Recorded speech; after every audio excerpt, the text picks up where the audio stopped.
शहर कायद से खबर है, कराची शार फैसल मेट्रोपोल के करीब कैश वैन उलट गई है। हादसे में कोई जानी नुकसान नहीं हुआ, ताहम वैन का अमला महफूज रहा है।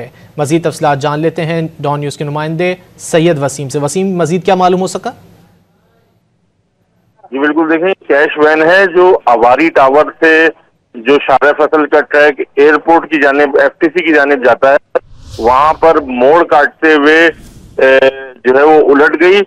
और यहाँ पर जो सिक्योरिटी एहलकार मौजूद होते हैं, उन्होंने वैन के अमले को बाहिफाजत बाहर निकालने में अपना किरदार न सिर्फ अदा किया, बल्कि वैन के जो जख्मी थे उनको अस्पताल मुंतकिल कराने के लिए भी इकदाम किए गए हैं। लेकिन शार फैसल के इस ट्रैक के ऊपर वैन उलटने के बायस जो तेल सड़क के ऊपर गिरा है, उसकी वजह से ट्रैफिक की रवानी जो है वो मुतासिर हो रही है। तमाम ट्रैफिक पुलिस एहलकार यहाँ पर पहुंच चुके हैं और ट्रैफिक की रवानी को बहाल करने में अपना किरदार अदा कर रहे हैं। जी, बहुत शुक्रिया सैयद वसीम इन तफसीलात के लिए।